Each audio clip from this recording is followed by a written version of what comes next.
Now, just 2 weeks after they were introduced, there are concerns that new rules to prevent young people feeling pressured into having cosmetic surgery may not be enough. Adverts promoting various procedures like Botox or breast enhancement can no longer be shown around programmes that are likely to be watched by children. But one high-profile celebrity campaigner, as well as some young people, worry that more still needs doing to promote healthy body images. As James Webster reports. There are many things that can't be advertised when children are watching.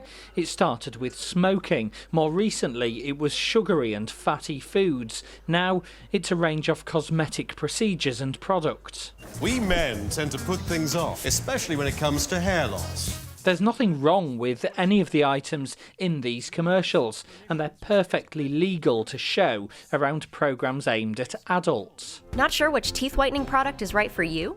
But they can no longer be shown when under 18s might be watching, such as now. That's why we've chosen to blur these pictures.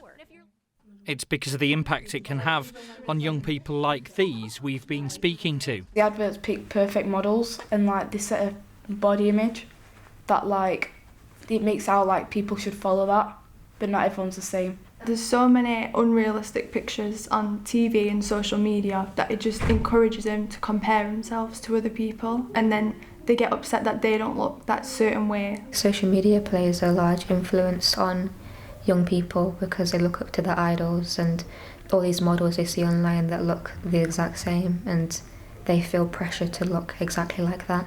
Maybe we don't need to be. It was as a teenager that the lead guitarist of the Vamps, James Britton McVeigh, began having issues with his weight, including anorexia and having liposuction on his chest at the age of 20. I was surrounded by advertisement that portrayed a male body. It epitomised success or being popular or wanted in society. You know, for so many years have we said that being fit and healthy is having a ripped six-pack and being on a diet. That's not what healthy is. That's an extreme way to live. I think now looking back, there was a real determination to be accepted or to feel wanted. Earlier this year, James gave evidence to a parliamentary committee about what effect unrealistic body images can have on young men in particular. I had to not eat a certain thing, I had to do a certain amount of exercise. My main objective was to get people in similar situations to me to talk about their personal struggles. And I did get the sense that they genuinely wanted to combat the issues that I'd faced and further the conversation. So I was really, really happy about it, yeah. James welcomes the work which the Advertising Standards Authority will now be carrying out after this month's change in the rules, which stops certain products and procedures from being promoted when children might be watching. Do the changes go far enough, or rather than just looking at the scheduling of adverts, do we also need to look at the content and what is actually advertised? We do need to look at the content of advertising, and we're doing that. We have a call for evidence on body image generally, and we'll be looking very carefully at what we learn through that process and trying to think about what we can introduce to help with the content of advertising as well as the scheduling and placement of ads. Yes, absolutely. I bet these bring back some memories. Yeah, so this is the only room I'm allowed to hang Vamps memorabilia. But for James, this month's change is just one step. I worry how fast kids can access surgery. I don't think that cosmetic surgery should be something that's seen as a quick fix or an answer, especially for young people. And for more on this, our reporter James Webster joins us now from Westminster. James, these new rules on advertising, they could be just the start, couldn't they?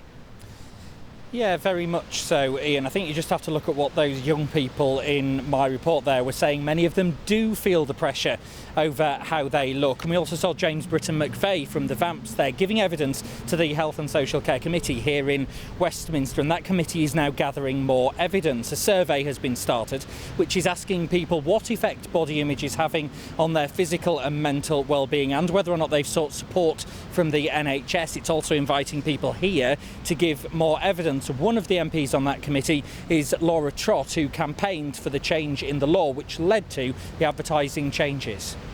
The government have taken further steps to say that they want to regulate the sector more widely, and that's a really, really positive thing, because as a consumer, you wouldn't expect something which you can just pop into a shop on the high street or even go into someone's home, have something legally and freely done that could then blind you to have no protections.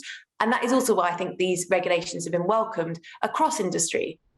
So the further work that the committee is doing will be to try to work out if further regulation is needed, as James from the VAMPs was suggesting, and many within the cosmetic procedures industry say they'd welcome more regulation, according to this consultant plastic surgeon.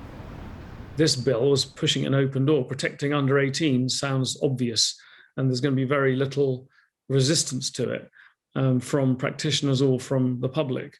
So that was fairly straightforward, really. The bigger question is, how do we extend that to over 18s? Because that's really what's necessary, because that's 99% of the market is over 18s. So who's protecting the over 18-year-olds? So that's the big question, and we urge everyone to push for that protection. So further questions still being asked. James, what happens now? Well, working out whether or not further laws, further regulation, further guidance is needed. The UK currently has one of the least regulated cosmetic surgery industries in the world, and there was a previous survey which also suggested perhaps a need for more mental health support and giving more lessons to children in school about body diversity. James Webster at Westminster, thank you very much indeed.